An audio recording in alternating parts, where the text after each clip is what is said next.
I made over 30 cold pitches, and this is my first cold pitch. Now, this is one of my most recent cold pitches. Want to know what's the difference between the two? That's what I'm going to be answering in this video. I'm going to share what I learned from Instagram cold outreach, more specifically, cold pitching. So I'm going to be answering some questions that I received in my Instagram DMs, also some comments that I saw around the internet that might help you understand more about cold pitching and understand that cold pitching is really a game changer. But what is cold pitching? In my eyes, cold pitching is when you reach out to a company, a business, you say that you can work for them, do this, this, and this for them, expecting them to pay you eventually. It's not the funnest method of all, but it's worth it when you're doing cold outreach because it tips the scale in your favor. It makes you stand out from all the spam and actually makes people respond to you more frequently. How I started cold pitching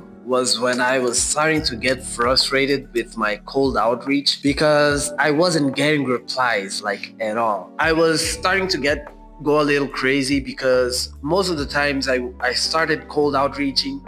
If they were seeing, they weren't responding because most people actually saw my message and ended up blocking me. They didn't say yes, they didn't say no, and it went from sent to like Instagram user, and that was crazy for me at the time because I didn't know what was happening until one time one person was like, "Oh, hello, I didn't see your message." And I was like, "Oh, okay, yeah," like on the message requests where it usually is, right? Yeah, it should be there on the primary or general or some crazy thing that I might have said that day. And then the person was like, "Oh, message requests? No, it was actually on the hidden requests." And I was like, "What?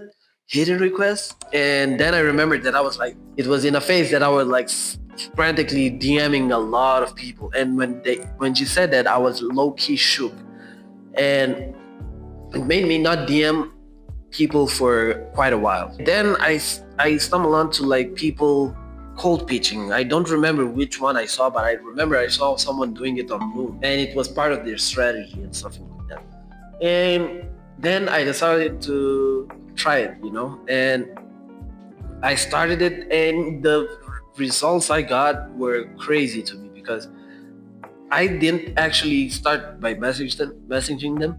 I led on with like sending the cold pitch one time, and that would be literally the first message that they would find sometimes. And it got me responses, and I got hooked to it, and I knew that I just found like something that it felt illegal to know. How many pitches do I need to send to actually land a client?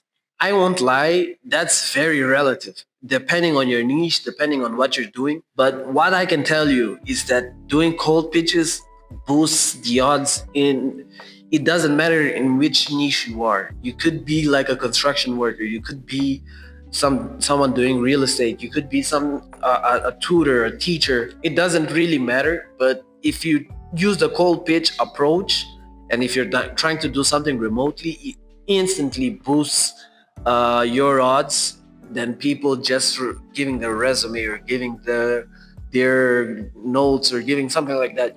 You're physically there, and it elevates you beyond comparison.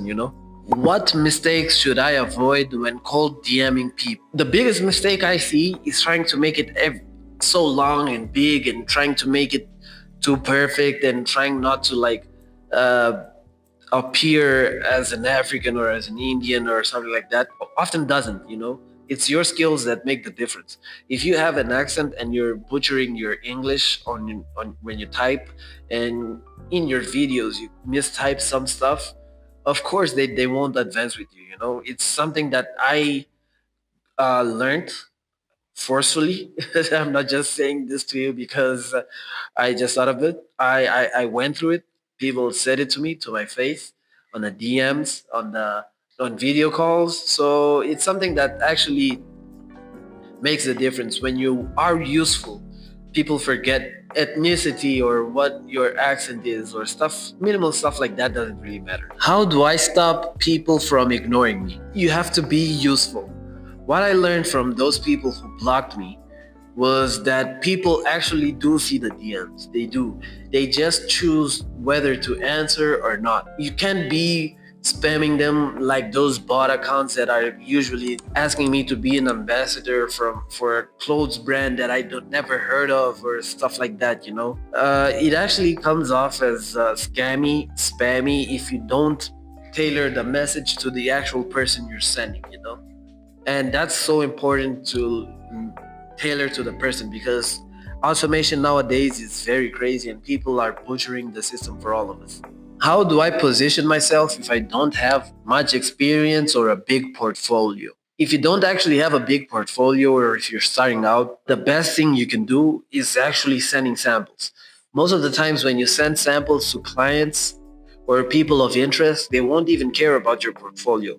They will judge you based on the value you give them right there, the free sample. They don't pay for it, they nothing. You just give it to them and you say that you could do more, you could make it for them in a monthly basis or stuff like that. And more often they're not, they will accept it because it's free and it's tailored to them. They won't need to see a portfolio or nothing like that. That's how I've been getting away without having a portfolio. How do I deal with ghosting after they reply once? I actually let them sit for like a week, 2 weeks, 3 weeks. When I go back to them, rarely, but ever, rarely, I send them like text messages. I first send like a voice message saying like, "Yo, what's up? Long time no see. I was actually doing some other stuff regarding your brand, bro. Like, can I send it over? It's just 2 videos, or it's just 3 thumbnails, or something like that. More often than not, if they reply to you once, they will receive that message. And when they play it, you'll see that they've seen it. And it will depend. If they don't reply to you again, it really just means that they're not interested, and yeah, search for someone else. Or they will eventually, with time, come back to you. But if you just linger around one person, it will slow you down a lot. I challenge you to pitch me your services and send a video to my Instagram or my Discord. One of the next videos will be me reacting and actually rating some of your videos. So I'll see you next time.